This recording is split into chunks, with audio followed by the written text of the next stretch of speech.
spiritual journey has been a long one, but not an arduous one, because it has been with Meher Baba.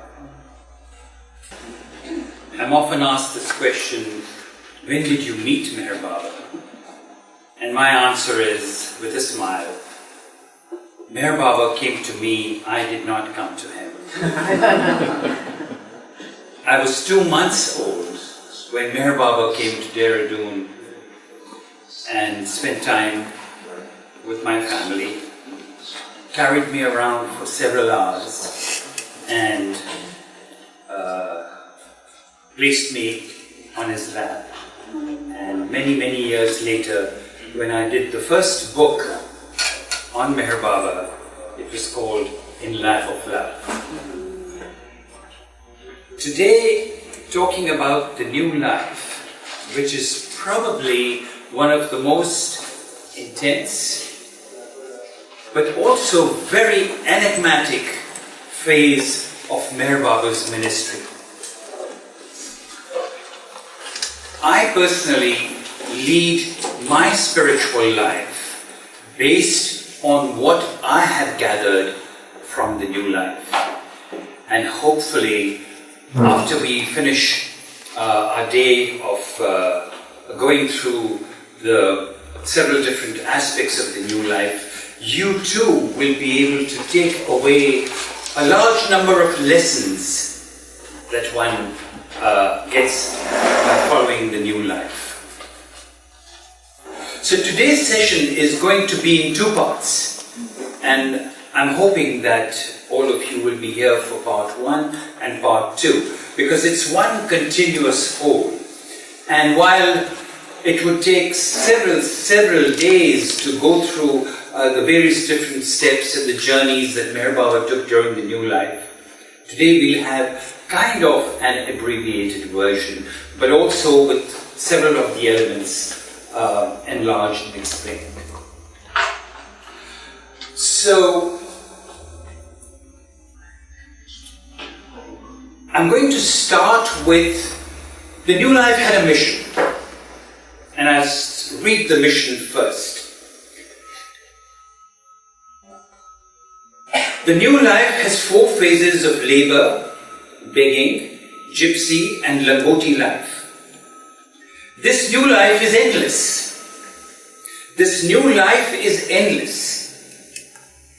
And even after my physical death will be kept alive by those who live the life of complete renunciation of falsehood.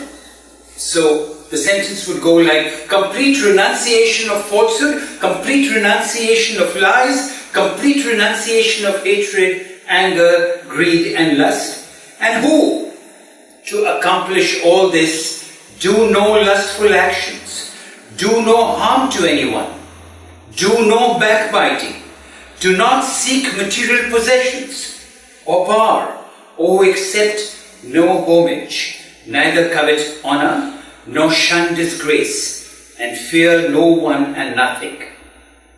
By those who rely wholly and solely on God, and who love God purely for the sake of loving, who believe in the lovers of God and in the reality of manifestation, and yet do not expect any spiritual or material reward, who do not let go the hand of truth, and who, without being upset by calamities, bravely and wholeheartedly face all hardship with 100% cheerfulness and give no importance to caste, creed and religious ceremonies. And the last sentence of the mission statement is, this new life will live by itself eternally, even if there is no one to live it. So, this was the mission of the new life. But before that, several months earlier, Meher Baba gave hints to his various different members of his mandali, saying that this upcoming year is going to be a very hard year. He says, he gave a little few hints. This year, 1949, marks the artificial end to an artificial beginning and the real beginning to the real end. Is it showing up here? Yes. Yes. Okay. So he started giving these hints and no one seemed to understand them. He had just come out of the Great Seclusion and he was giving these hints as to what he would do. He didn't give any answers. So his initial emphasis was on no sex among his members of his mandli, not even a handshake. So no contact with the opposite sex. And in fact, he was very strict about this initially. At the beginning of August 1949, Baba informed the mandli that he would be coming to Mehrabad and Mehrazad to discuss and decide about the mandli's future. So what happened was that Baba would go from Mehrabad, from Mehrazad to Mehrabad, and everybody would meet.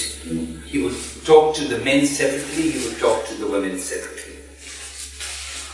So the first issue was disposal of all property. Everything that was in Mehrazad and Mehrabad had to be disposed of. Everything, meaning everything. Disposed of meant that people would come forward and buy these things. Like, for example, I'll give you an example. So, when Baba told them that Mehrabad and Mehrazad properties would also be sold completely, there were two Baba lovers, Nariman Dalachanji and Merji Karkaria, who were wealthy Baba lovers. They assumed the responsibility, Merji of Mehrabad, Nariman of Mehrazad. And they said, we will take them on. So Baba said, look, you are free to sell these properties. But they said, no Baba, we will not sell these properties. These are sacrosanct, these are special properties of your work. So these two were taken over by Nariman and Merji. Now, the issue came about women members. There were several. Now, those who've read the early years of Meher Baba's life, there were people families who came and gave their all to Meher Baba. They surrendered their all to Meher Baba. Their lives to Meher Baba. Their property, their money, their everything. Then whose responsibility was it to look after them? Meher Baba.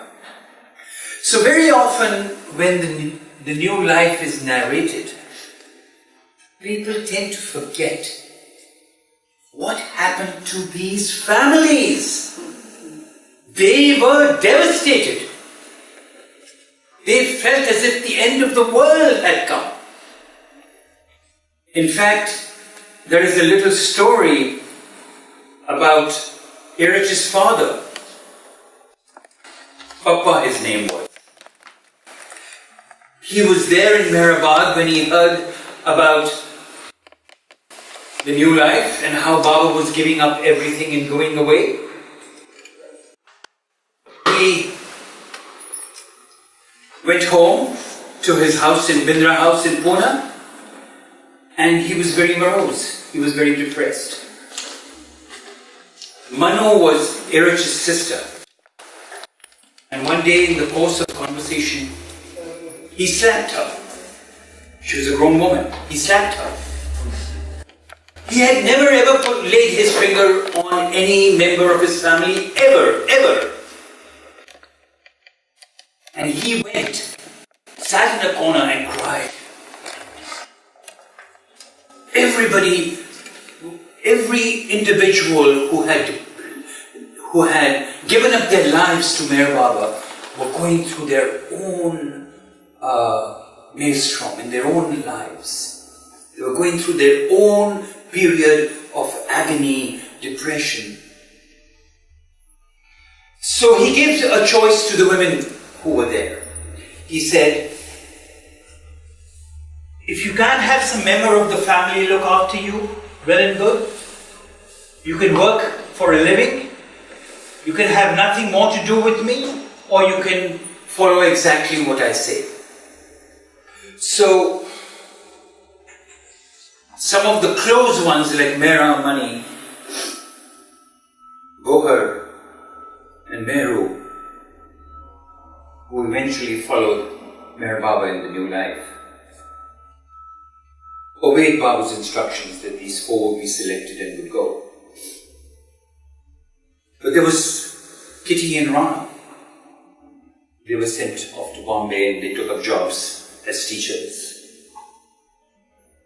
There was Keki, Irani, who eventually joined the Japanese consulate. There was Khorshid and her mother Sunu, who went to Pune. So there were several different families who were asked to accommodate these people, and they did. Mansari was the only one who said that Baba, I would like to stay on Mehrabad Hill. And Baba, after a little bit of hesitation, Baba said, okay, but remember, nobody will help you if something happens to you. Nobody, you're on your own. So,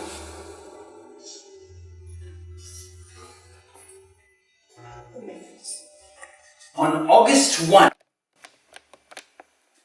1949, Baba came to Mehrabad and made this announcement that he was going away and that nobody would have any connection with him and that nobody should ever look forward to seeing him again. So,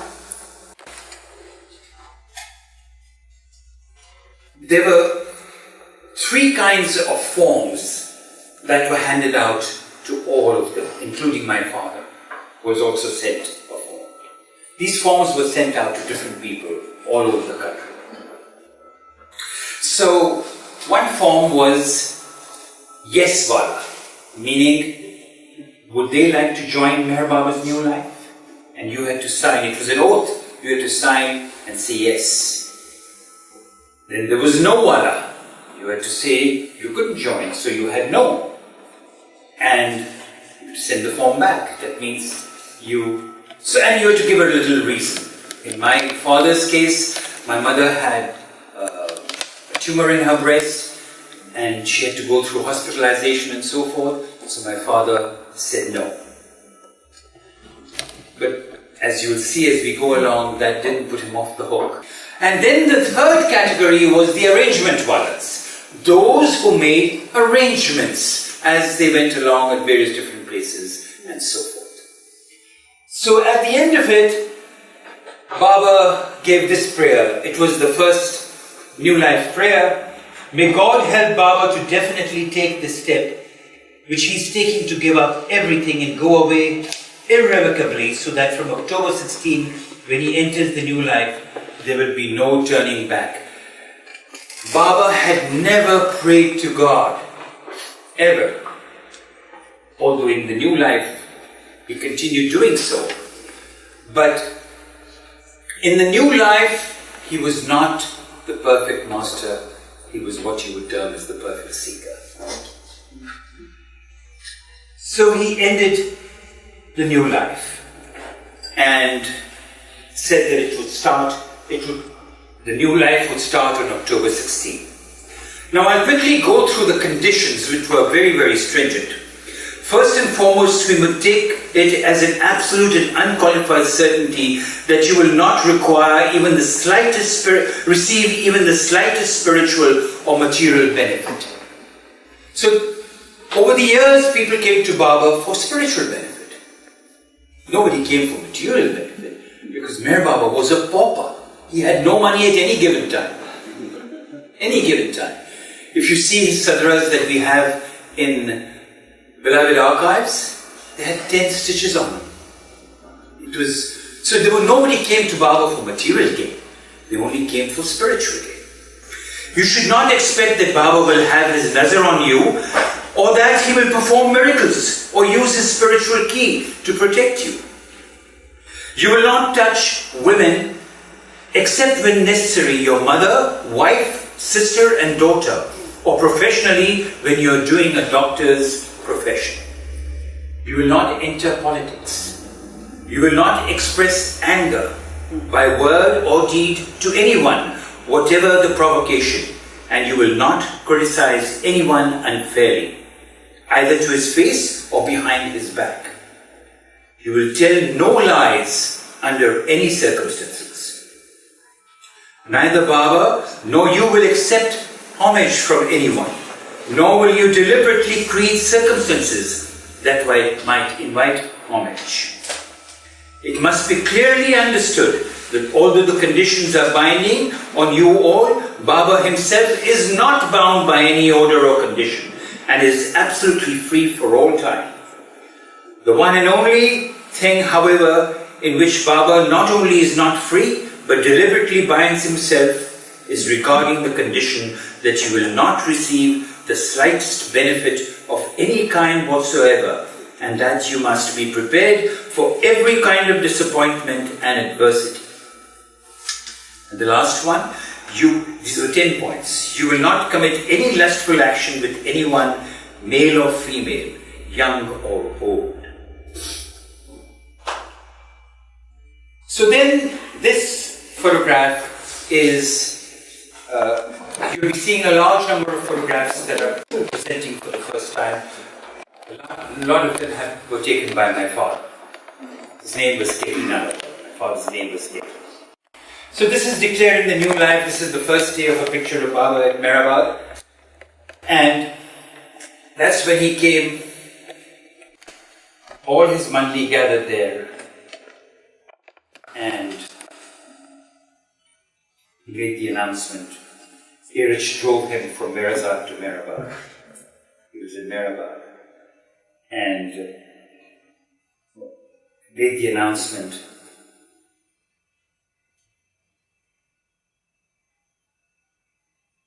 At this meeting, they had to hand over to Baba the yes or no.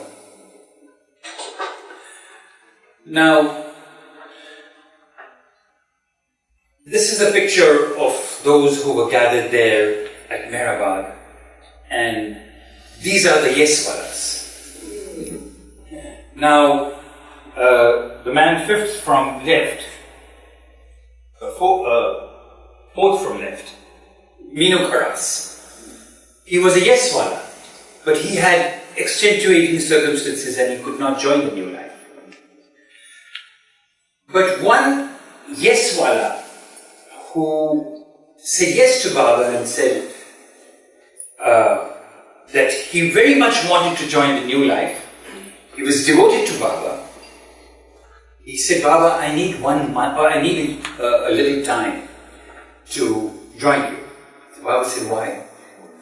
He was running a group of Baba lovers. And this is a very interesting lesson. He was running a center in Bombay. And his name was Manik Mehta. And he had long hair. And as the years went by, his group of disciples became larger and larger. They began to adore him. And gradually, he began to become a guru of sorts. And he eventually never joined the new life. Even though he had no attachments or anything, he could very easily, but his attachment was to his being a spiritual master of sorts. So that I wanted to mention about that. And then while all of them were given instructions as to what these conditions were, they were given conditions. This is what they were supposed to carry with them. A woolen thick cotton kafnis, 2 for each one. Woolen kafni, kafni is a long robe. Blanket, 1. Woolen suit, 1. Cotton suit, 1. Shirts, 2. Pajamas, 2. Langoti, langoti is what you wear like a loincloth. 4, sorry. Handkerchief, 2. Towel, 1. 1 tin suitcase of maximum 2 of a certain size. 1 big teddy, a cotton cloth bag. 1 lota, lota is like a glass. 1 thali, which is a plate. 1 tube toothpaste. 1 toothbrush, comb brush, mirror, shaving set. 2 cakes toilet soap. 1 pair of boots or shoes or slippers, and 1 pair of chappals. Those in the habit of using spectacles, wristwatches, false teeth may take these with them, only if they are using them. Regarding headgear, each one should have his own with which he is familiar. When coming to Mehrabad, he should bring a new one with him instead of the old. All should arrive at Mehrabad without any money or any possessions. So, these were the various different small few things that he had to carry with him. So, among the women, there were only 4 of them. So what you see over here are, I'm not going to read them out to you, I'm going to let you read them. Meher Baba was 55 and a half years old, and these are the ages of the men and the ages of the women who were to accompany him on the new life. And I hope I gave you enough time to read it. No? Not really. Okay. So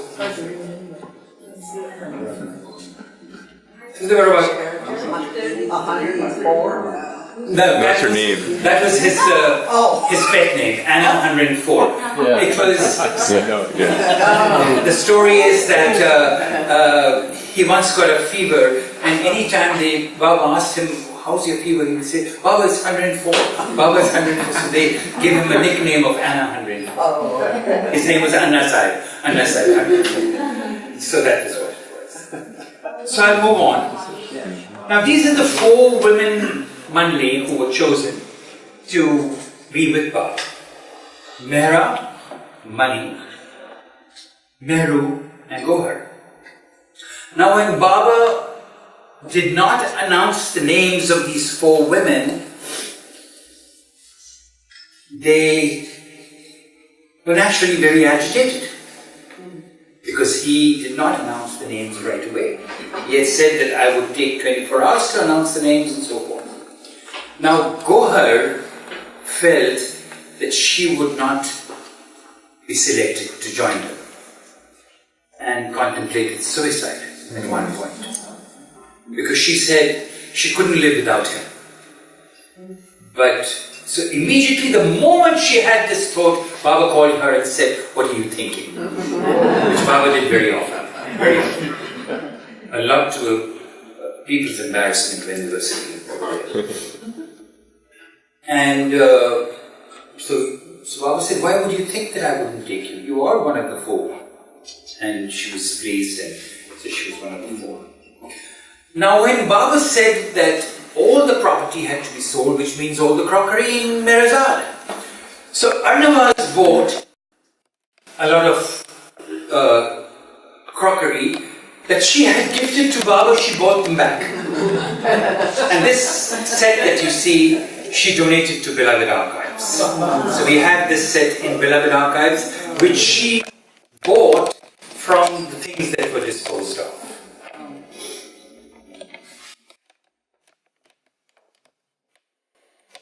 So, I'll let you read the 4 stages of the new life. And as we go along, I'm also going to read, share with you some of my intimate discussions with Erich about the new life. I asked him questions and he very candidly answered them. So my question to Erich was Meher Baba's chief male disciple and interpreter. And his job was to look after Meher Baba's physical form during his lifetime. He took care of him. He pitched his tent wherever he went. He took the tent down in the morning, and Baba used to sleep in a tent. So I asked him, did uncertainty arise in the minds of the companions when Meher Baba started to dispose of the property in Ahmednagar? So his answer was, the companions took Baba and the new life seriously, and they were neither upset nor uncertain. Our primary motive was to follow him and obey his every wish. But the managers of the property were astonished.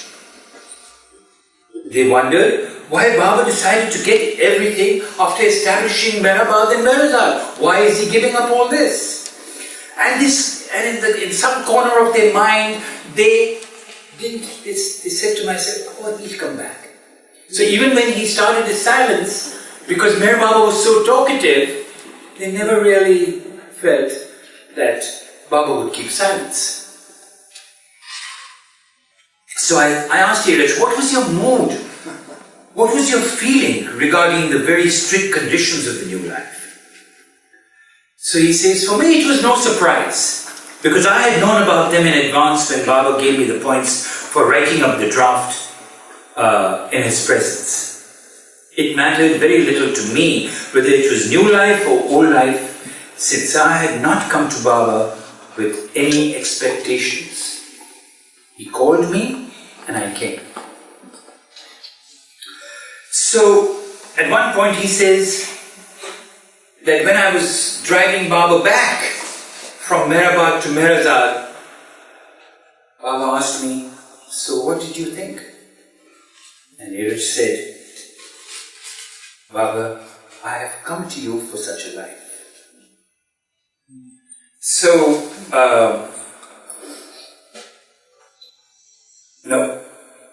Erich, of all people, had to leave his parents.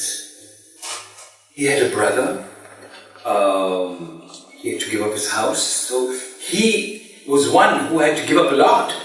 But Baba had decreed that his brother Meherban would look after the parents and look after them. And he had been employed by Meherji so that he had enough income to take care of the family. So on that particular day, an interesting incident happened. The day when Baba declared the new life. And there were all these men sitting around in Mehrabad. And then they took a break, and Dr. Ghani Munsif was a smoker. So he was smoking a cigarette. And among the many were Dr. Daulat Singh, who was a Sikh. And for those of you who know about Sikhism and Sikh religion, probably the worst sin that a Sikh could do is smoke. So Baba walked out and he saw Munsif smoking. So he pulls his cigarette from Munsif's mouth and puts it on Daulat Singh's lips. And Daulat Singh cheerfully smoked, and Baba immediately took it back from him and gave it back to Munsif. And Baba says, you have passed. So this was an interesting little anecdote of those days. So then I ask Erich again, would you consider the new life the most important phase of Baba's life? And Erich's answer was, in the new life, Baba was more of a companion, a perfect seeker that God in human form, which was just the opposite of his old life. So then I asked him again, what do you think was the importance of the new life? And he says, when we set out for the new life, my only aim was to follow Baba wherever he went. We as his mandli fulfilled his every wish and whim and obeyed him wholeheartedly. So, Baba walked the new life. He walked the new life on behalf of all of us. In fact, he gave birth to the new life.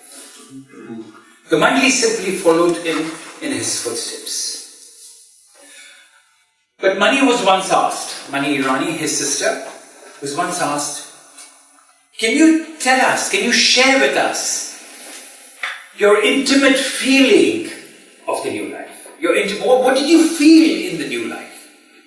So she says, honestly, I will give you an honest answer.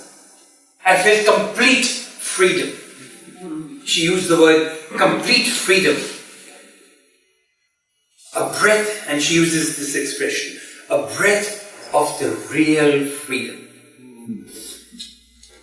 So then somebody asked her again, and Mani, describe freedom. What exactly do you mean? Free. It says the past was cut off. The future was uncertain. It was only the present, only the now. Another lesson for the new life. We need to think more and more of the now. The past is a frozen lake. But Baba was so much power, he was leading and everybody was following. But during the new life, he suspended all bliss, all power, but he was all knowing. And as you go along, you feel it. So, they are walking, they start their journey, and from Mehrabad, and it goes on to Supa. That was the first stop. Bungalow where they stayed, in the house where they stayed. Baba went into seclusion. It was the very first stop, it was the rest house. And it was a distance of about 18 miles. Can you imagine? A group of people who've never walked in their lives to this, they do 18 miles on the first day. 18 miles. Baba's walking ahead. There are the men Mandli, Baba, women Mandli. So, I'll give you an example of his all-knowingness. So Baba is walking ahead in sandals. His feet are bleeding. He had blisters on his feet. And suddenly he comes rushing back to the women. And he says, quick, give me the orange that you have. They were keeping a few pieces of fruit with them. Give me the orange that you have, he tells Mani. He takes the orange and goes and gives it to Dr. Donkin. Now Dr. Donkin had a very strange malady. He could not, he would reach a certain point in his physicality when he would need to eat something right away. Otherwise he would have severe repercussions. So he went and gave him the orange. All-knowing. He was all-knowing. And at that moment, Dr. Donkin was going through that phase. Then Dr. Ghani, who's an older man, couldn't walk. So Baba, he would walk and Baba would prop him as he walked along. So it was, Baba was the companion, but he was also the caring companion. So the first stop that they went through was at Belgaum. So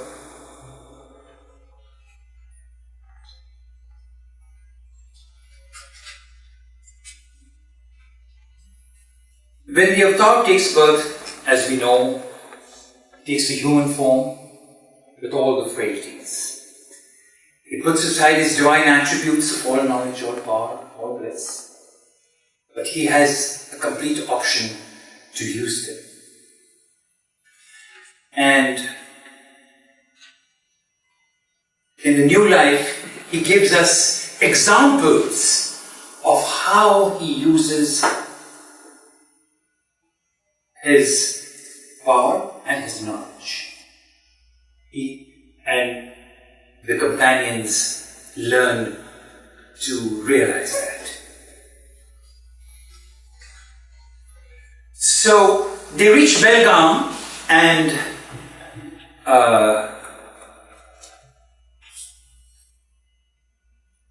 it was a period of training. It is in Belgaum that Dr. Ghani composes the song of the new life. David, I'm not going to be in competition with you. So, this song was written by Dr. Abdul Ghani Munsif, was put to music by Adi K. Irani, and was sung every day by all the companions with Baba playing the tholak. This is Baba playing the tholak.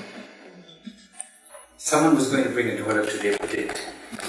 So instead of my singing it, I'm going to read it and then give you a translation that I wrote of the original.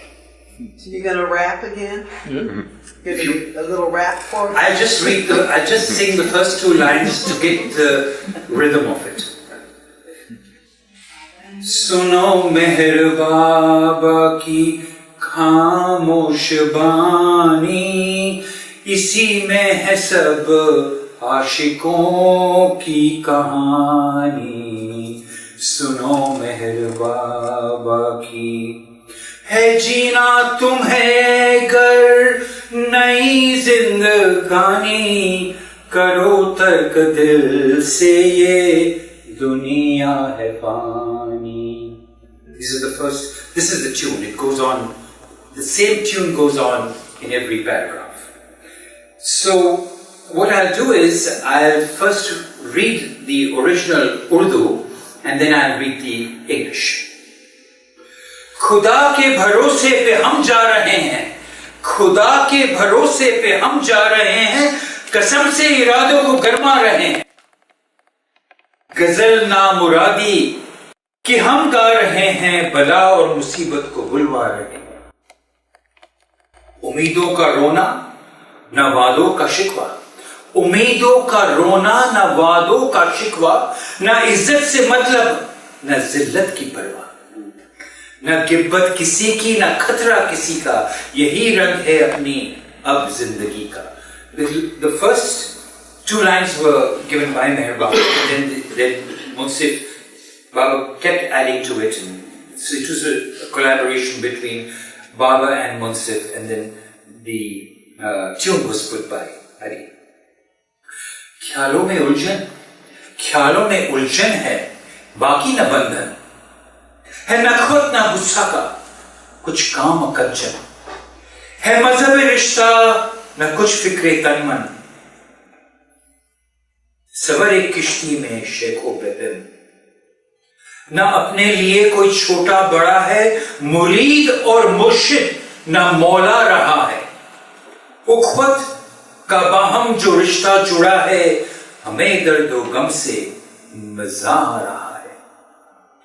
न दुनिया न अकबा न दोजक न जन्नत, न सिद्धि न शक्ति न कश्फो करामत, ये सब नक्शे बातिल हुए दिल से रुखसत, जो कुछ हो वो हो, जो कुछ है वो है हल्की कदरो कीमत। ये अल्फाज बाबा के सुन दिल से प्यारे, शुमार अब मेरा है बराबर तुम्हारे, मगर हुक्मे अच्छे बुरे दो न्यारे, बजा लाओ फौरन खुदा के सहारे। अगर आसमां में मुसीबत भी टूटे, सदाकत का हाथों से दामन न छूटे, चमनिया सो हिरमा ने हर चंद लूटे, तवक्कल से इनमें लगावे लबूटे।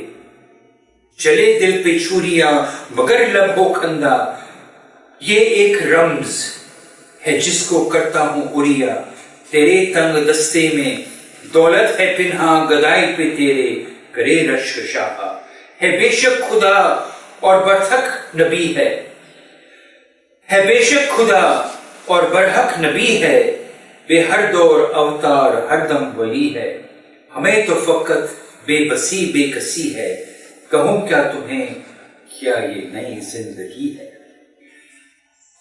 Mani was once asked in Mandli Hall to sing this song because she knew it so well. And she said, after Baba dropped his body, she could not get herself to sing the song again. And she never ever sang the song.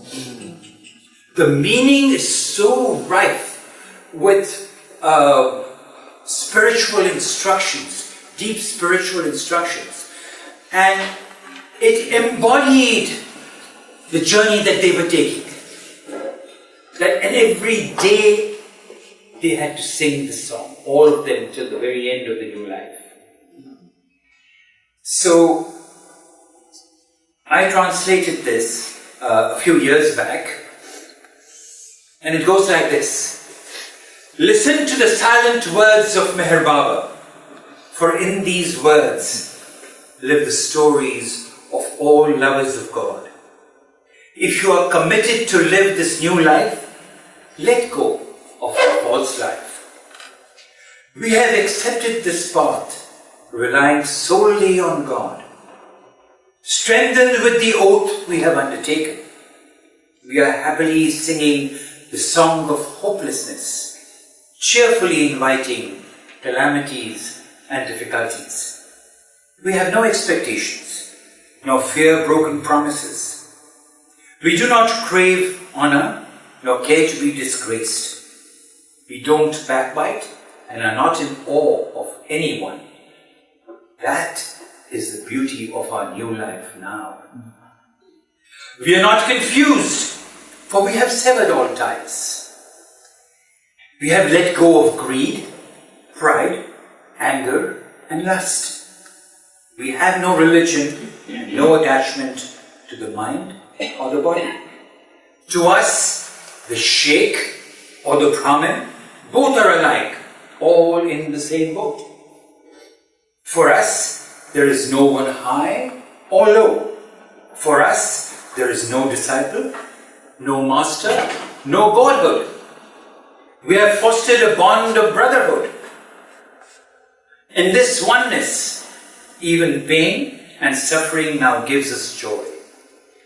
This world or the next, heaven or hell, we cannot, nor do we think of the occult, spiritual powers or miracles. They have all been purged from our hearts. What is truly significant to us is the now. Listen to the words of Meher Baba with all your heart, dear ones. Even though we all are equal companions, always obey his commands, good or bad. Only then can you fulfill his orders with his help. Even if the problem-laden skies were to fall on you, do not let go the hand of truth. Even if the garden of your life is destroyed, continue to sow the seeds and nourish it with fresh flowers.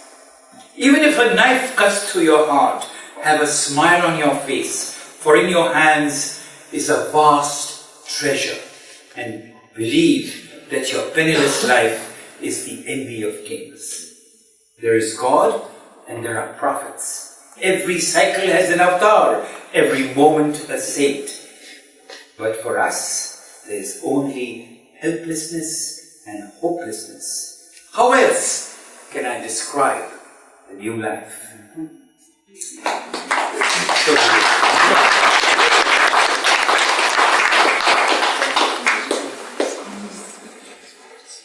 So Baba says that although the new life has emerged from me, I am not at all bound by it. So companionship with Meher Baba was the essence of the new life. He was the perfect master, but more than that, he was the perfect seeker. And obedience to the leader of the group, and Meher Baba has always emphasized, obedience is greater than love.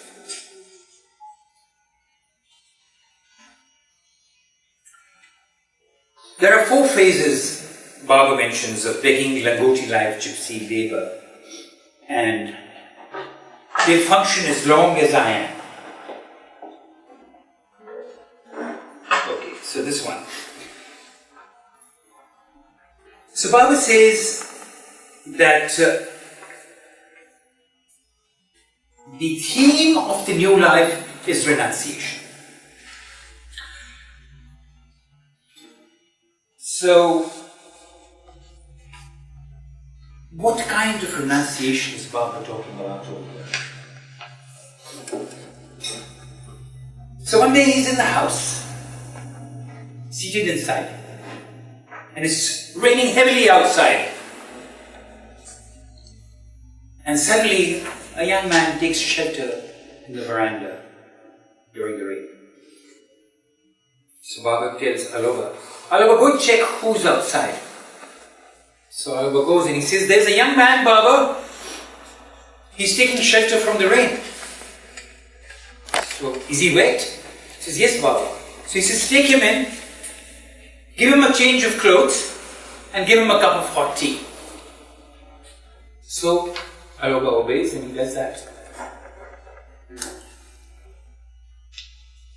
So this man comes in and he doesn't know why he's being treated so well and so on and so forth. So Baba says, is he rested? Ask him to come here.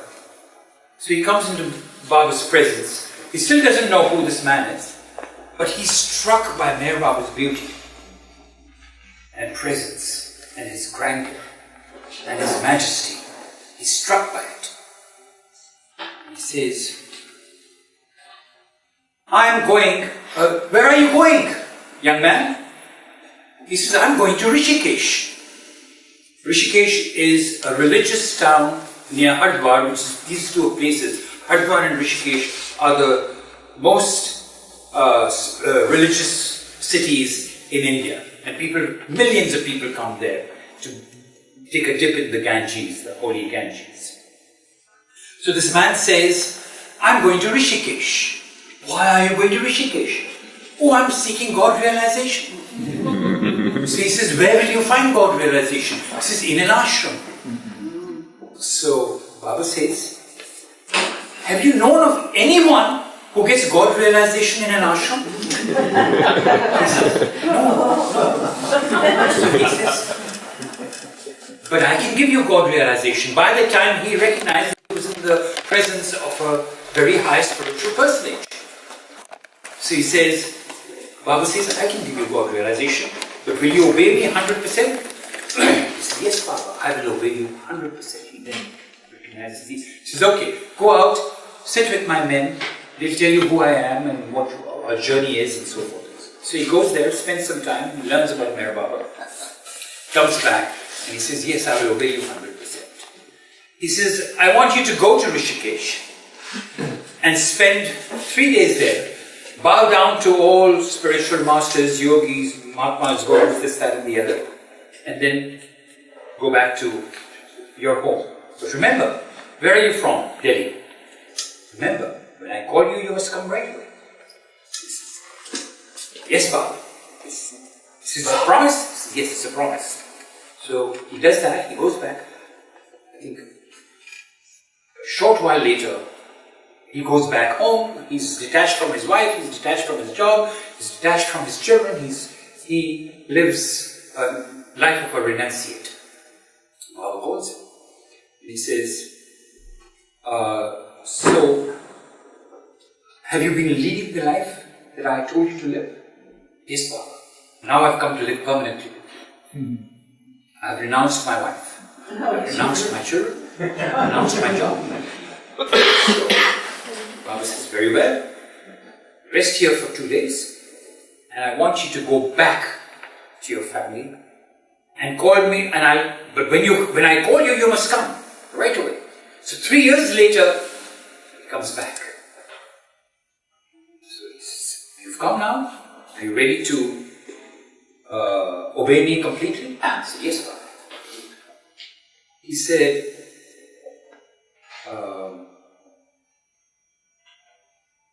your wife is dead to you, right? He says, yes, my wife is dead to me. Your children are dead to you. He says, yes, Baba, my children are dead to me. You don't have a home. You don't have a job. Yes, Baba. this. But your wife is alive in me, Baba says.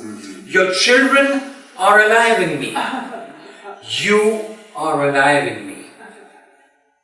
And now, I want you to go back and be a caretaker of your wife and your children. At that point, you will have reached complete renunciation.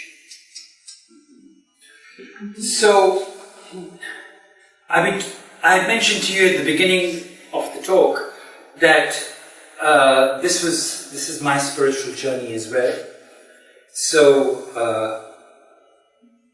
I'm going to give you a little picture about my period when I wanted to renounce everything and go to Baba.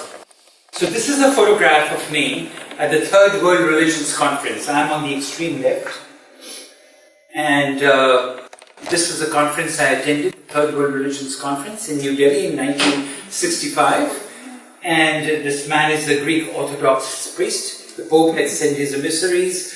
The man to the Archbishop's left is Swami Premananda, very well-known spiritual master, and the man to Premananda's left is Baron Frary von Blomberg, who was the secretary of the conference.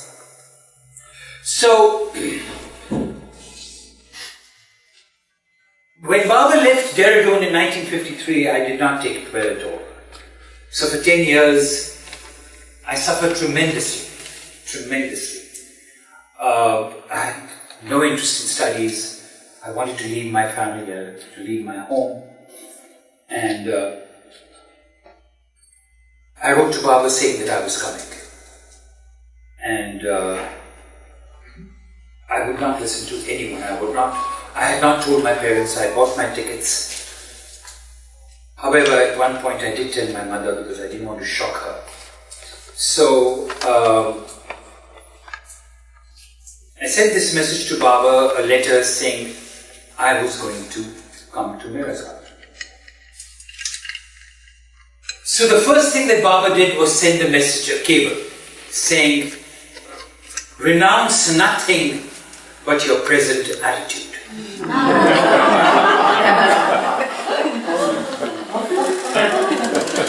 So, you learn from this experience that Baba was a very strong taskmaster when it came to issues like this. And then he says, letter follows. So he says, for spiritual aspirants, renunciation is of help. But those who love the avatar and are under his direct guidance do not have to renounce anything. The lovers of the avatar have simply to obey the avatar's instructions and to love him wholeheartedly. I was not appeased. I decided to disobey. So I wrote back saying, Baba, I'm coming. That's when he started getting tough with me. He sent another cable saying, apparently my mother had sent a letter to him saying that I was in a very delicate state and so on and so forth. I was in a kind of a musk-like state. So he says, don't be led astray by any Tom, Dick, Harry of a spiritual master. Beware of such cheap experiences and spiritual stunts of spiritual clowns. I was still not appeased. And I said, Baba, I'm coming. So then he wrote to me, to obey the God-man is the highest form of worship to God in human form. And then I said, okay, Baba, in that case, I'm going to keep silence. So Baba wrote back saying, do not observe prolonged silence. Do not serve yourself by doing so. And of course, then there was this very difficult instruction, keep cheerful and happy in my life. It was very difficult. When I wrote to Baba that I was coming to renounce everything, I also sent him this photograph.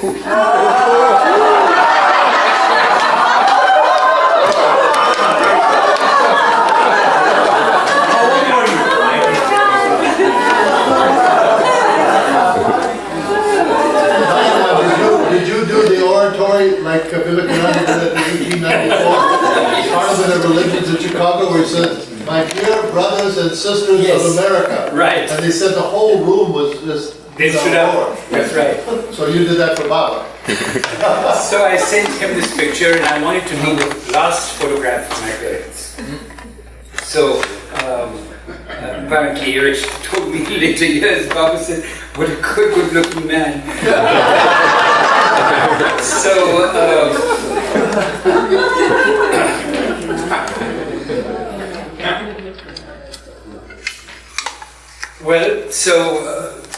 Lois, you must keep me appraised of the time. Oh, I will, though. You're plenty of time. Just... Okay. I've forgotten something in my bag, but I'm not going to take it out just now, which is... So then what happened was that at the Third World Religions Conference, I gave a speech to hundreds and hundreds of people, and at that moment, when I went on the stage, I was physically assaulted. And the conference had been sponsored by Daulat Singh.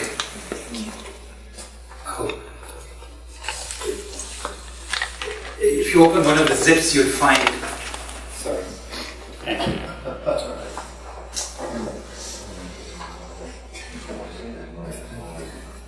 You need these things.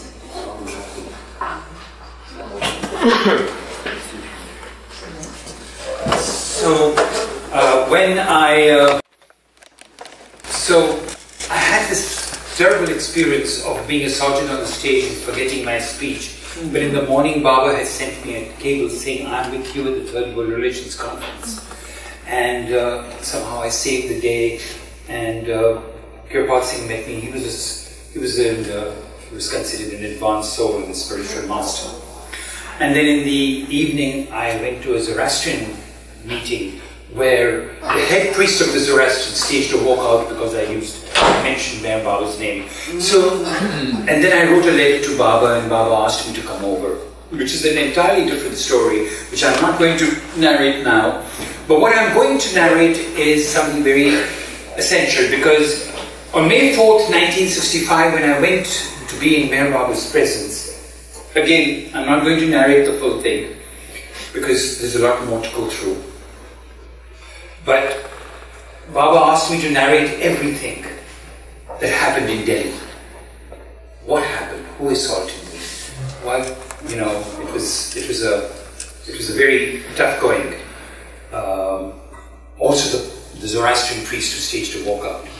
So I narrated all that in great detail. And then Baba had this habit of interrupting, so he would ask me, "Do you love me?" And I said, "Yes, Baba, I love you."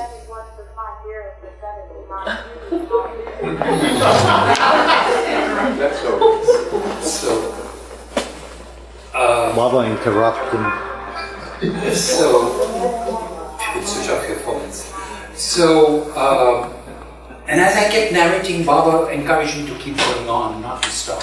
So at one point, he turns to somebody and says, "Do you accept me as God?" And he said, "Yes, Baba." And then I didn't expect, so I was coming to the end of my narration, and Baba said, "Do you accept me as God in human form?" I said, "Yes, Baba, absolutely." And at that moment, Baba clapped his hands, and out walked Gohar. Out walked Gohar, and Baba gave something in Baba's hand, and this was the medallion that Baba gave to me, with Baba's bas-relief on one side and the emblem of all the religions on the other. You can see the close-up of it. Wow. So, as if to seal what he had, so then he tells me, before giving this to me, "I want you to tell the world that I am God in human form." It was a mandate. How I should do that, Baba never clarified. It was entirely up to me. So I used all the means at my disposal. And Baba always never never asks you to do things beyond your capacity or capability. I was a writer, I was a journalist, I was working for a newspaper, and so on and so forth. One of the #1 newspapers in the country as a reporter. So I launched the Globe. And then later on, I launched Beloved Archives, which I'll come to later on. So he gave me this as if to seal his mandate of that I want you to tell the world. And then I had not completed my narration. So you heard that little rap yesterday, so I'm going to repeat it again. So then he said that at one point I was seething with questions, but Irish had instructed me not to ask Baba any questions. So I said, Baba, we went through, I was able to answer all the questions that were asked of me, both by the Zoroastrians and at the conference, except one. And I got that little opening and answered one question. And I said, Baba, they asked me, how can Meher Baba say he's God in human form? And Baba said, he was serious, and he said, Naosherwan, you are God in human form. Erich, here is God in human form. Francis is God in human form. I am God in human form. But each one of you are unconscious of your divinity. My job is to make you conscious of your divinity. And how do I do that? I give you the gift of conviction. It is this gift of conviction that has brought all of you sitting here. You all are here because you've come from unconscious divinity to conscious divinity, and it has brought about a transformation of your consciousness. And as a result, you have stepped into the new life. Whether you like it.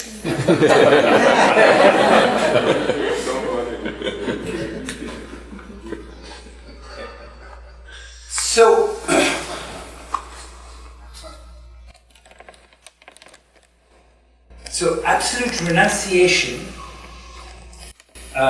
you can read those various different points that I've written. Often we use this, we say to each, I'm holding on to Baba's Daman. It's becoming very difficult for me, but I'm holding on to Baba's Daman. Is there a cloth or a garment that you are holding on to? Do you see anything? No. What you are essentially doing is that you are relying wholly and solely on God. That is what it means, holding on to his Dhamma. So then Baba's journey continues on to Sarnath, which is the holy place for the Buddhists and the home of the Buddha, where Buddha spent most of his time and gave his first sermon. So Baba went into seclusion along with his companions. He had all of them wear this loincloth, and he went into this subterranean passageway, almost naked, and biting cold, and all of them uttered these words: God, give me the strength to follow the conditions 100%. God, help me speak the truth and not to tell a lie under any circumstances. God, help me control anger and to keep away from lusty and greedy desires. God, help me to be just, fair, honest and kind towards my companions and towards those who come into contact with me. So this was the prayer that was one of the first earliest prayers that was said in the subterranean passage. And I'll show you one of the pictures that we bypassed. This one. This is a recreation done by the Sufis during a play of Meher Baba in Sarnath reciting these prayers in a langoti. So I thought I'd renunciation in Sarnath. So, and then soon after this, Baba had separately taken the women mandli, the women, the four of them, to bow down to this particular statue of the Buddha. And then, this is the original statue that we photographed. And this is the picture, the statue of the Buddha. And then the men went one by one and bowed down to this. So when we say that the new life is endless, what we are essentially saying is that we are one cooperative family. Time and again, Baba has talked about co-partnership, co-creating the new humanity. To me, the new life is the blueprint of the new humanity. That is how each one are going to be. And if you look around you, you'll realize that. In this day and age of dissension and conflict and uncertainty and political rivalry and all the rest of it, who are we turning to? We're turning to our Baba family. This is the Baba family. So it's co-partnership. And these are some of the thoughts that I have written. Meher Baba's new life was inherently a family life. He set out on the new life with a family of companions, a new kind of family, based not on biological links, but on spiritual links. A new life family. Welcome to the new life family.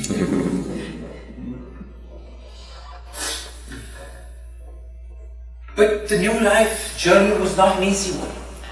It was a very, very difficult one. Very difficult. For a lot of people. And one story that I'm about to narrate to you will bring tears in your eyes. It is the story of Daulat Singh, the Sikh gentleman whose name I mentioned earlier. No story about the new life is complete without tuning into his story. Now, Daulat Singh was a very successful medical practitioner in Hyderabad, but very devoted to Meher Baba. Very devoted to Meher Baba. He was one of the first ones to have been the Yeswala. So when he arrived in Mehrabad with his few belongings, he was on his way to follow Meher Baba, and they arrived in Belgaum.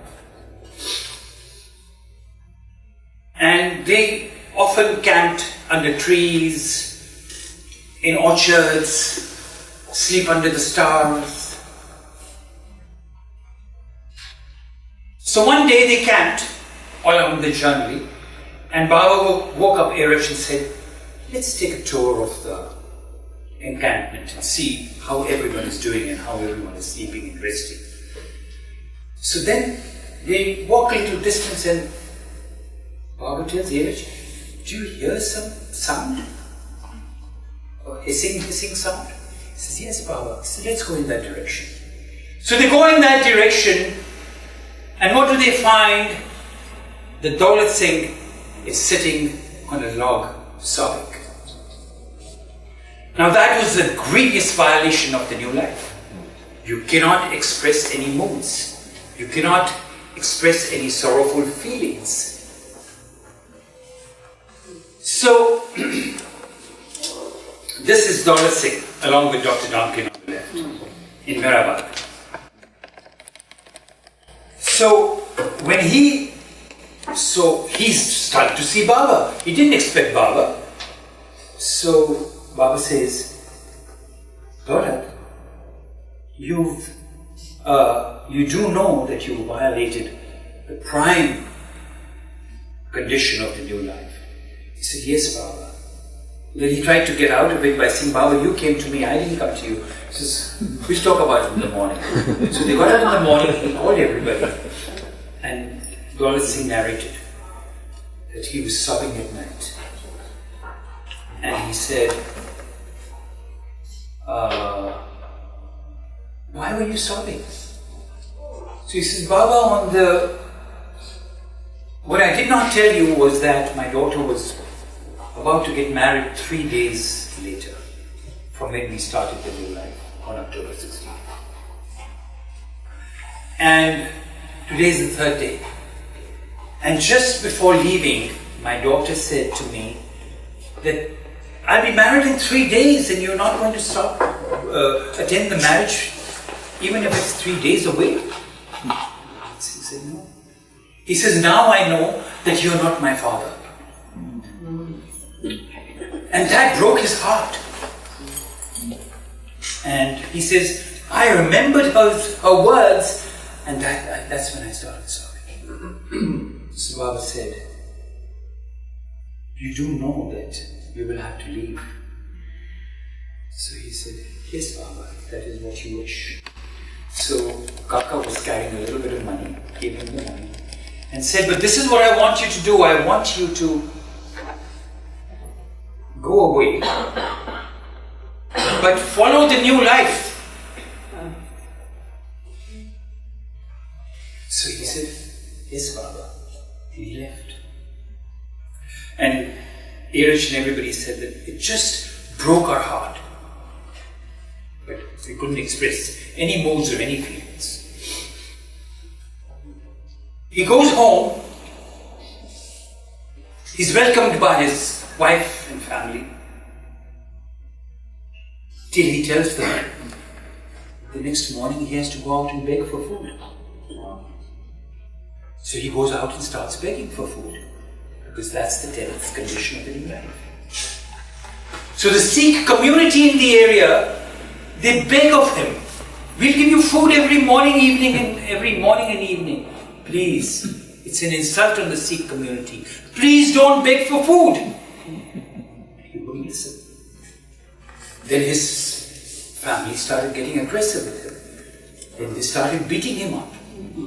And finally they threw him out of the house. So for a year and a half, he walked around begging for food. And he followed the new life conditions to the core. A year and a half later, Baba is in Satara. So, all-knowing Baba tells Erich, just go out and see if there's somebody over there outside. Erich goes out. Nobody, Baba. He says, go a little further and see if there's anybody outside. Nobody, Baba. Baba often did things in threes. So he says, go further. So Erich looks like this and he sees a small little figure sitting in a distance away. So he walks all the way and he's, oh, Daulat Singh, you are here? So you know what he tells Erich? He says, I'm here to take bhiksha from Baba, to beg for food from Baba. So Erich goes back. He says, I'll ask Baba. So he goes in. Baba says, call him right away. So he calls him, brings him. Baba gives him bhiksha. He has his begging bowl, gives him bhiksha. And then he narrates the story of what happened.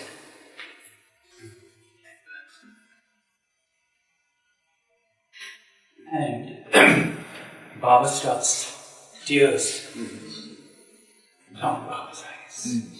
Not his eyes, not Daulat Singh's eyes, Baba's eyes.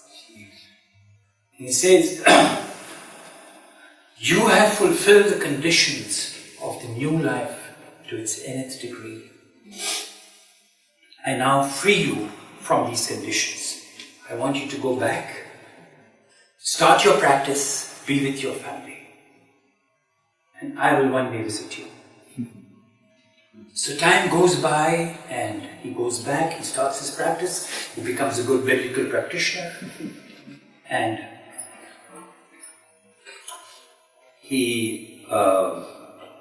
then Baba one day goes and he urges with him, isn't Daulat Singh live somewhere around here? Baba always did that. He says, yes, Baba, he lives right there. So he says, let's go to his house.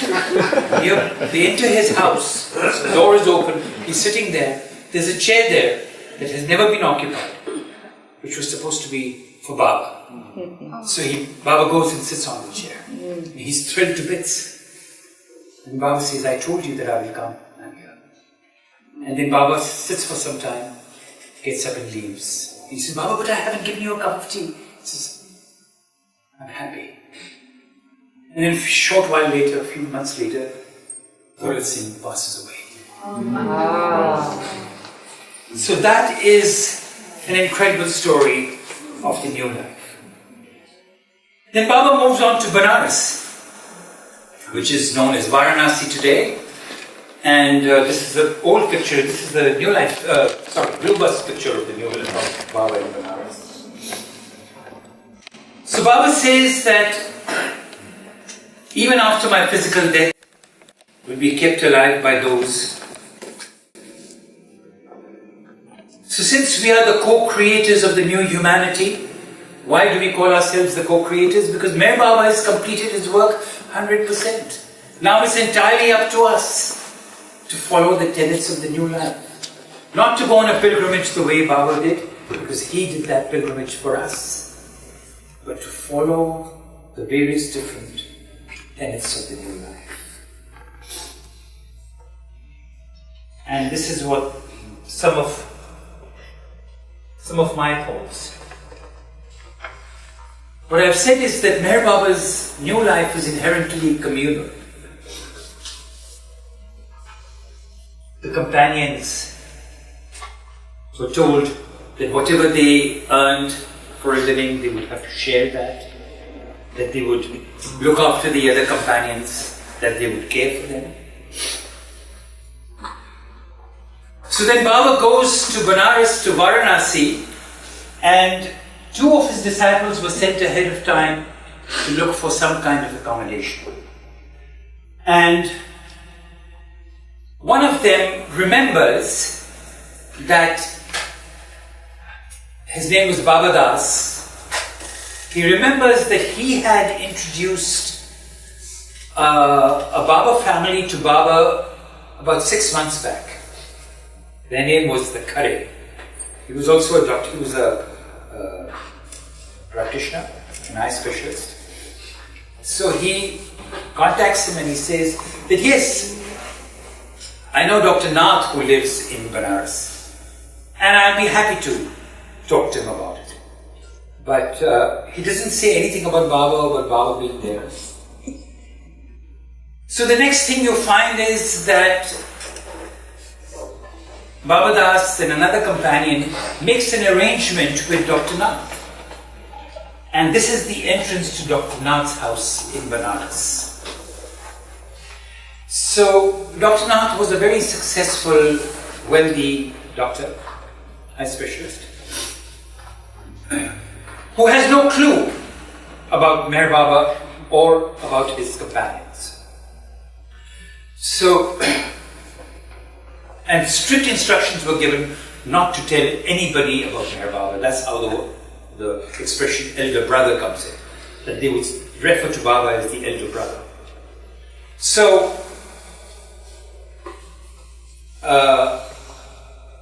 they come and Baba Das tells them that, well, we are pilgrims heading for Hardwar. Now these are total strangers.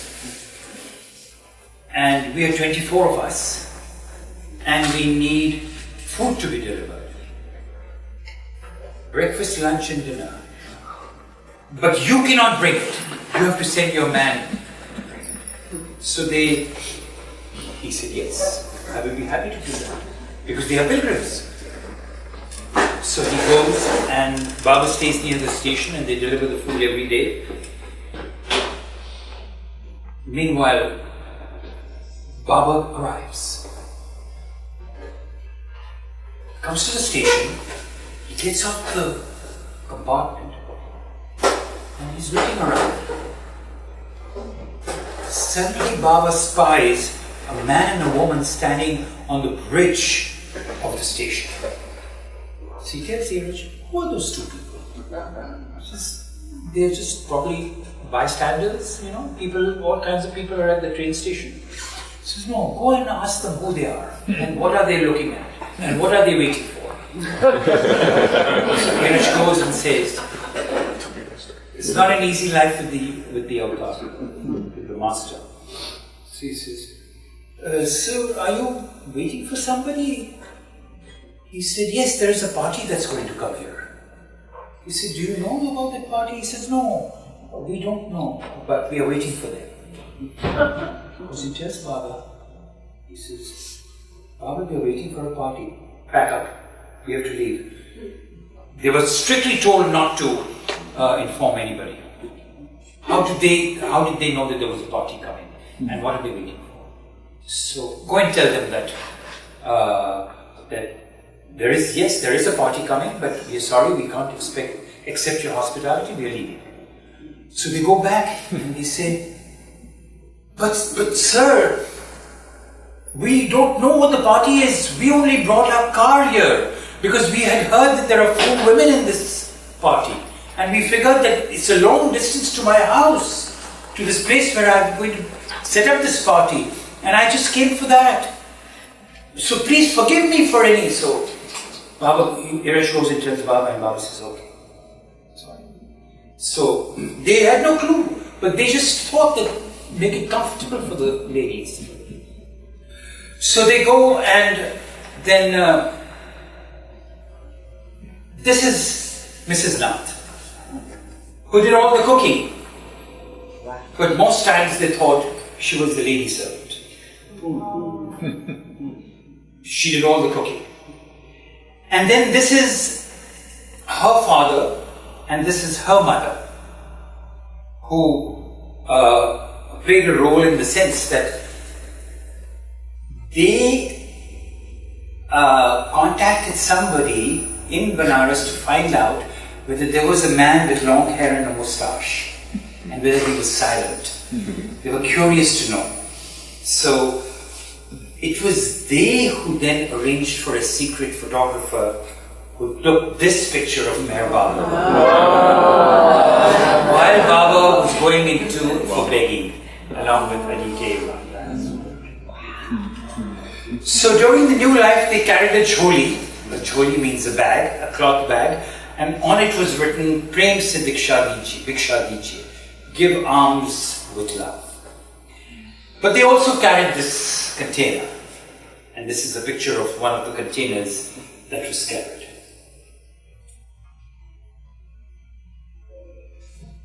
So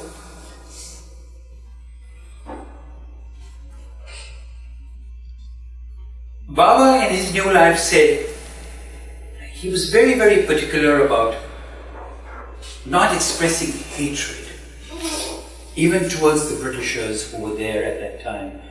And there was constant conflict between the Muslims and the Hindus. It was during this visit that when they had to pull out water from the wells, the Hindus would not let the Muslims take out the water from the wells because they would consider it impure. So at that time, Ghani's name became Ghanoba, since everybody would recognize him as a Muslim. And Ali Akbar Shapur Zaman's name became Aluba. So that's how these nicknames came about. And as you know, during the new life, you couldn't express any anger. And it was because of this one reason that Padri did not join the new life. I told Baba, I cannot control my anger. And Baba was disappointed, but he understood. But then he was useful for bringing the caravan. And there was no question of greed because none of them had any money. None of them, not one penny. Kaka carried 6,000 rupees. And at one point that became a matter of contention among the companions because that money was being used to feed the animals and not them. So it's very important that before we point fingers at others, we must learn to look within ourselves. We all have attributes of God. Love, compassion, forgiveness. And what we need to do, what Baba tells us, is to sublimate our negativities. And it's very important. Baba gave tremendous importance to forgiveness. Everybody makes mistakes. Everybody has a bee in their bonnet at some point in their lives. But we must practice the art of forgiveness. In 1937, when all these Western women and men came to the Nasik ashram, there was bickering, there was conflict. He did this, she did this. She's put her clothes over here, a bedding here, and all this conflicts they would take to Baba. And Baba would say, I would rather shut down this ashram than have you bickering over it. You must learn to forgive. And he used two words, Jane do. And if you remember meeting Kitty, she would constantly use these two words. Means let go. Let go. And that we all must remember whether we are running our center meetings, whether we are in position of power at a center or a group, and there is conflict, at the end of the day, you have to let go.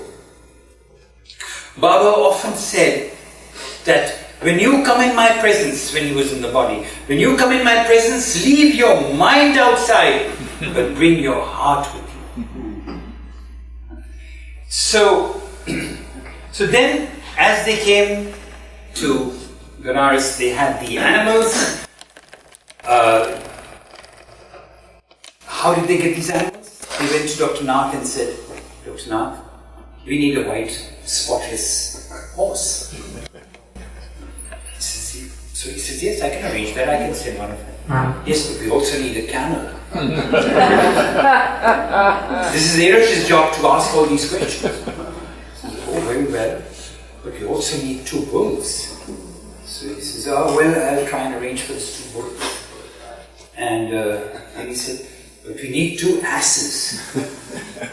Asses? Why on earth would you go on a pilgrimage with asses? It was considered inauspicious to take asses. But the man said yes to everything. And then Bhagyu was to bring the caravan. So this is another painting of the New Life caravan with the animals. Who lived the life of complete renunciation of lies. Now, throughout his ministry, Meher Baba emphasized truthfulness. And once when I asked Erech, if you had to describe Meher Baba in a few words, just like a slogan, like a thing, like 2-3 words, and I don't mean saying avatar or the God-man or anything like that. What would you say? He said, I would repeat what Francis Brabazon has said. Truth and truth's body. That's how he characterized Meher Baba. Truth and truth's body. So when anybody came and said, Baba, but he's been not saying the truth, he's been lying. Is that the whole story? He says, no, Baba, no, Erech, that's not the whole story. Well, when you say that I'm speaking the truth, you're only speaking part of the truth, not the whole truth. So,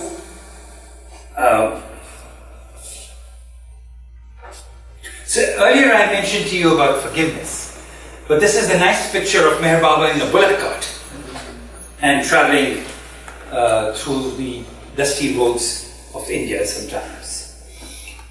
And again, I once again go back to the aspect of forgiveness for his companions. Because even among his companions during his new life journey, they could not forgive each other because of the animosity sometimes, which they didn't bring to Baba's attention. But forgiveness is very, very important. I cannot emphasize that enough.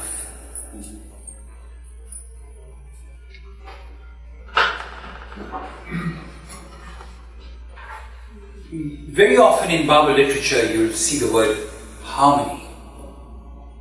And Baba said that above everything else, he wanted harmony. Harmony was very important.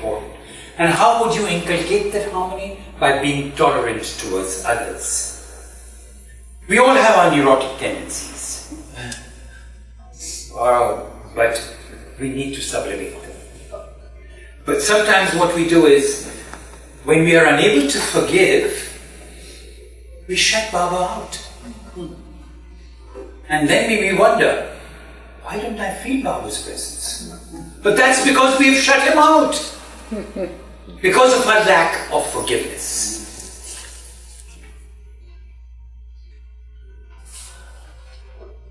This is a very nice picture of Meher Baba in prayer. During the new life, Baba said a lot of prayers, and this is Meher Baba praying. Meher Baba's praying? Praying, along with the others. But he was praying to God, and this is a nice shot of him praying. Yeah.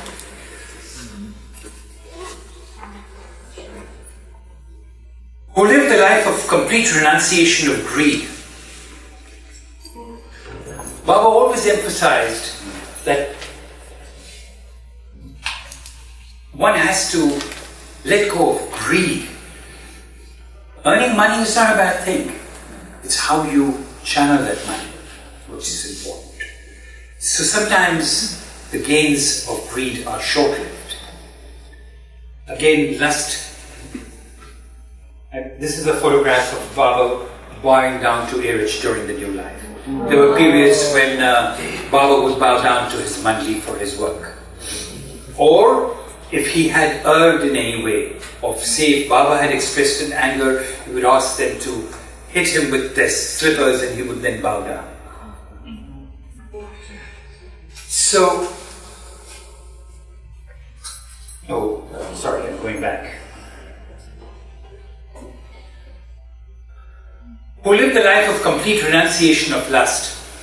I would, not because we published it, not because Beloved Archives has published it, but we have a very fine book in the bookstore called The God Seeker. It's about one man's situation where he could not give up lust. Just could not give up lust. And in this case for a married woman. So he came to Baba to try to see if Baba can help him sublimate this lust. And the whole book is about how Baba worked with him to sublimate this lust. So some of us can sublimate this lust, others give expression to it. It then becomes a very personal commitment. Who do no lustful action. While lustful thoughts impact our mind. Meher Baba gives a little analogy. There was a sailor who once came to see Baba at Merazad. He had landed at a port in Calcutta, wrote to Baba, said, "May I come and see you?" And he comes and meets Baba. And Baba jocularly asks him, "Is it true that you have a girl at every port?" So Baba says, the man says, "Baba, I have a severe problem with lust. Severe problem. Please help me." So Baba tells him, and this is recorded. I think it's recorded in Irich's book that we did called The Ancient One. So Baba says, don't stop thoughts of lust. Don't stop them. Let them come, let them flow. But keep a net of my name around your head. And these thoughts will then gradually bounce off this net. Just don't put these thoughts into action.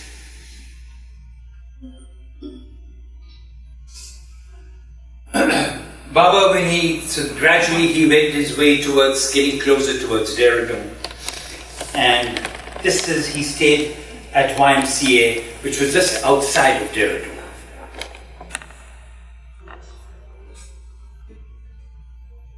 Now, I spent 20 years in the United Nations, working for the United Nations, primarily looking after developing countries. That was my portfolio.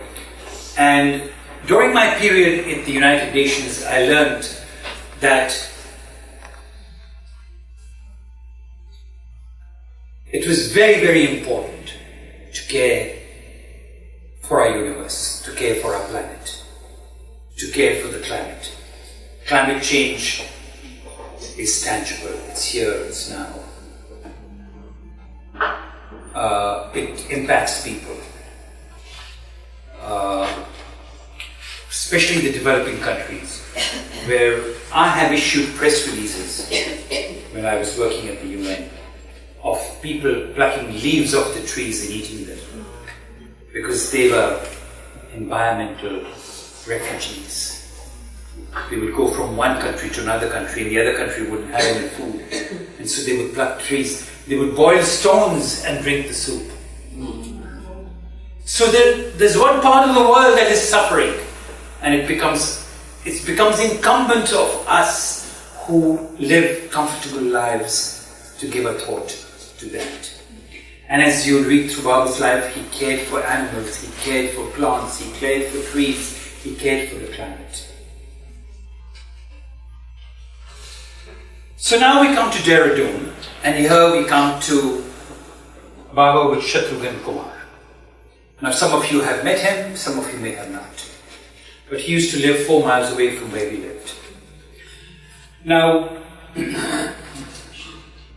Shatrughan Kumar was a revolutionary during the time of the British. These days they term them terrorists, but they are revolutionaries. So he fought against the British, and he was imprisoned, he was beaten up, he had a very hard labor. So,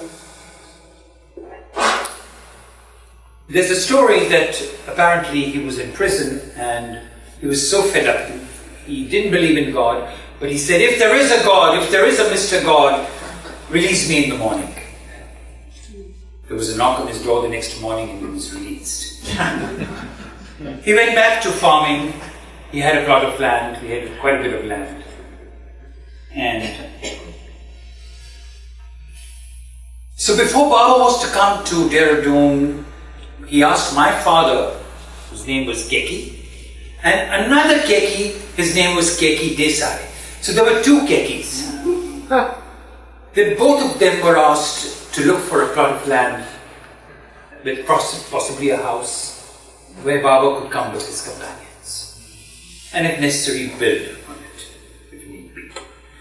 So they went all over, couldn't find a place. Shatrughan Kumar was approached. So my father said to him, there's a spiritual master who's coming, and he, with his companion, says, don't give me all that nonsense about spiritual masters. I don't believe in God. So tell me how much rent you're going to pay. So he was a tough negotiator. So he says, very well. And so finally they come to agreement. And I think they were able to buy something for 7,000 rupees at that time. They gave him cash, they bought things. And then they became friends. Baba still hadn't come. So then Baba arrives at Dehra Dun railway station, and all of them were put in the railway, not guest house, but the railway resting room. And food is spread out. My mother was asked to bring rice and dal, and Shatrughan's wife had volunteered to make some vegetables. So she brings the vegetables, and my mother brings the dal and the rice. 5 minutes more? Okay. Dal and rice, and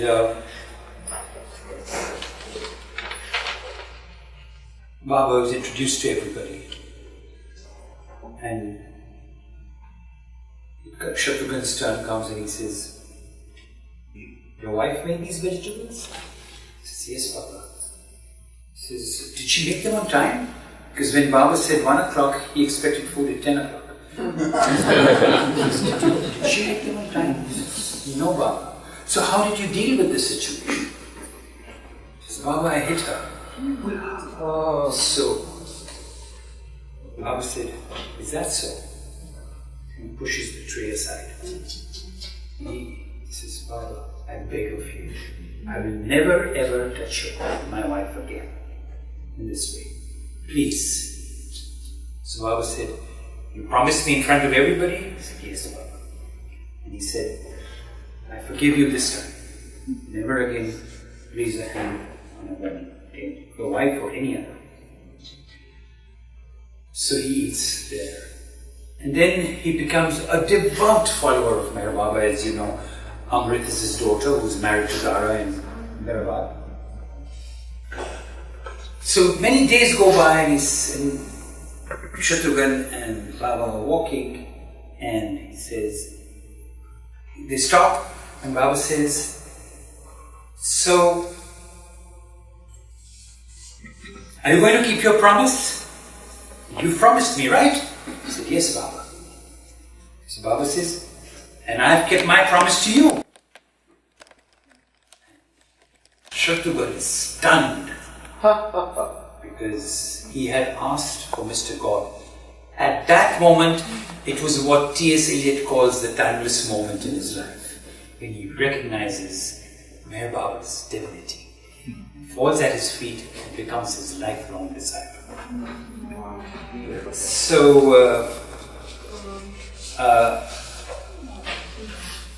I end this. I have not planned to end it here, but what we'll do is in the afternoon session, we'll continue, because I had a few more stories other than what I had planned to. So in the afternoon, I hope to see you again. Well, let's just, we're kind of flexible. David, would you mind if he continued with a couple more stories? I don't mind. I didn't think so. Go ahead, please. David will still perform if we want more. Lois gave me a long rope, but I just didn't take it. So, backbiting. Baba said he forgave everything but backbiting, and all of us are victims of it. Backbiting, slander, speaking against each other. So this is where Baba arrived. This is Shatrughan's house, and Baba stayed in one of the rooms. This is my father on the left, and Keki Desai on the right. And both of them worked very, very hard to create accommodation for Baba. In fact, my father would take pictures and send them to Baba for approval and to Manli and so forth.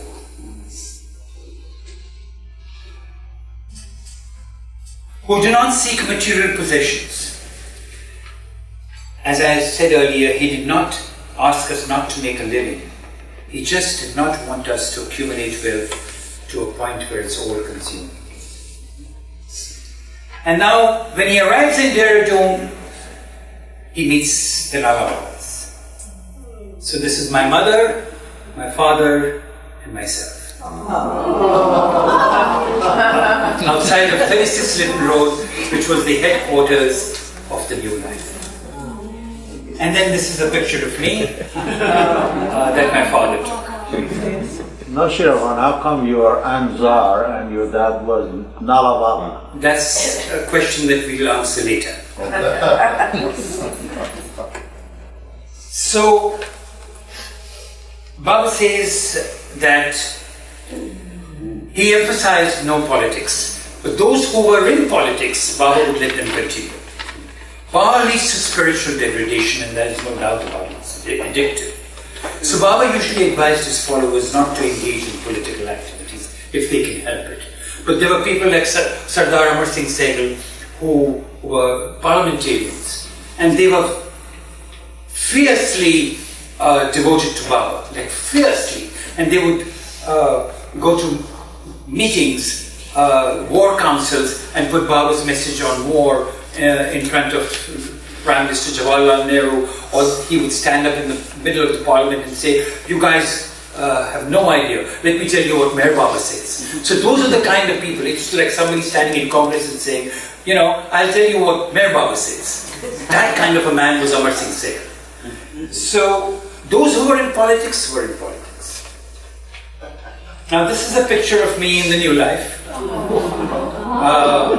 I'm standing outside Baba's house. Baba's inside with the Mandli, and this was the day when Baba's birthday was celebrated, and he had invited a small group of people, and rava was cooked, Naja cooked rava, which you know what rava is, and this was, the house was 29 Lytton Road, we were at 36 Lytton Road. 36 Lytton Road was across the road, 29 Lytton Road where we had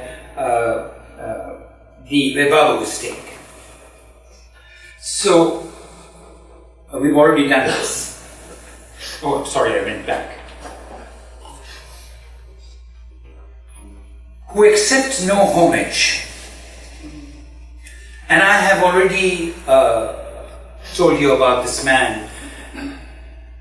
And I also mentioned during the course of my conversation this morning the name Baba Das. Now, Baba Das was a very devout follower of Meher Baba. But he had long hair and a flowing beard, and he would go around from village to village talking about Baba. So one day what happened was that he's talking about Baba, there's bhajan kirtan going on in this village. And suddenly somebody comes rushing saying, "My son is dying! My son is dying!" So he says to this man, says, "Bring your son here." So this limp body of this child, he comes and brings it and puts it on his lap. And everybody thought that the boy was dead or it was... And he says, "Continue with the singing of the kirtan." And he calls and he prays to Baba. And the boy comes alive. So he writes to Baba about this incident. So Baba writes back to him saying, "It would have been better if you had died." Wow. So it's very easy to fall into that trap of being a spiritual master or posing as one. It's very easy. You can have long hair and then sit in a meditative posture and command a group of disciples. So, again, do not be elated if praised, do not be depressed if disgraced, as long as you're honest in yourself. This was again, I had mentioned about Daulat Singh, and it says about him a lot.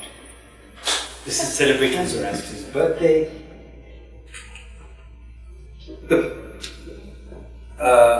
The path of victory is to be fearless, who fear no one and nothing. In 1962, at the East-West Gathering, I was sitting in the audience. There were thousands of people, thousands, from all over the world. The Westerners were sitting in front, Easterners were sitting in the back. All the sections were divided into states. I was sitting in Uttar Pradesh, which is my state. And I went with a lot of strange thoughts. I thought to myself, "Oh dear, Baba's not going to remember me. It's been so many years." And suddenly on the mic, Irish is on the mic, says, "Will Naosherwan come to the stage?" And I go to the stage and I sit at Baba's feet. And then I get a ringside seat to stare at Baba and to see what's happening. And I learned one of the most vital lessons of my life sitting on that stage. So Baba is sitting there giving darshan to hundreds of people who are walking past him. They're touching his feet and going forward. Hundreds and hundreds of them. And suddenly, at the back end of somebody calls out, Avatar Meher Baba ki jai! And Baba's hand goes to his heart.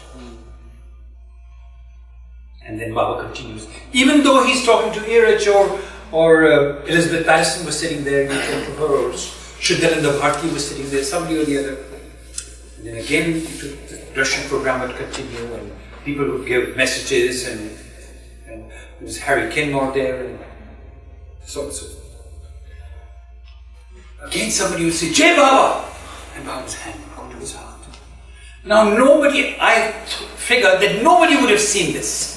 But I was sitting right in Baba's presence, and I saw it each time. And that's when I realized the importance of Meher Baba's name. Mm-hmm. That is the gift that he gives us. That is what it is, his name that carries us from one shore to another shore. Talking of one shore to another shore, one day I was doing a journalistic assignment, and I met Swami Muktananda. You may have heard of Swami Muktananda. He was a spiritual master. They said he was an advanced soul. In any case, I went and met him, and I spoke to him in Hindi because he didn't speak English. So I said namaste to him, and I said, I'm a follower of Meher Baba. So he threw up his hands and he said, oh, Meher Baba, he is the ocean of love. And then he adds something. He says, he can take you from this shore to that shore. And I thanked him and I moved on. This was you had to just quickly take a couple of minutes, do a namaste and go forward. So, people who recognize Meher Baba's divinity are able to express it.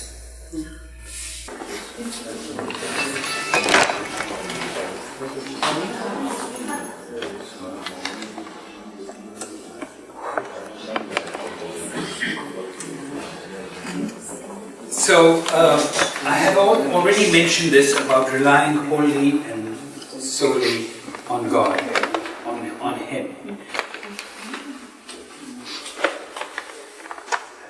As we go through life, we discover that we cannot turn or expect answers from our fathers, our mothers, our brothers, our sisters, our wives, our husbands.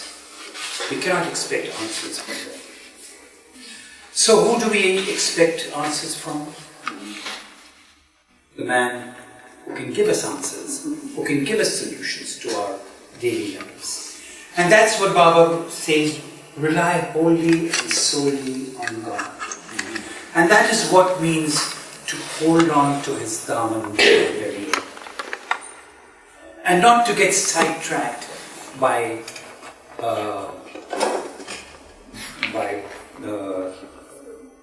glistening lights or attractions along the path.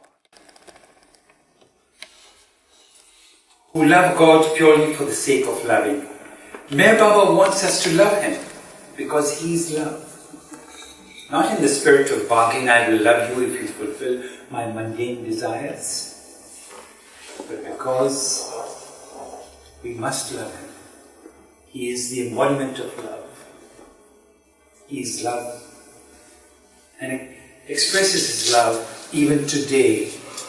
When you go to Amar Tithi and you see all these young people, hundreds of them, and you ask them, what brought you here? Do you know anything about Baba? We don't know anything about Meher Baba. His love is pulling us here. His love is pulling us here. Especially in India.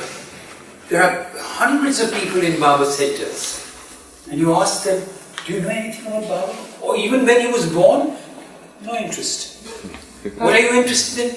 His love. His love. That is what is good. And we can't find it anywhere else.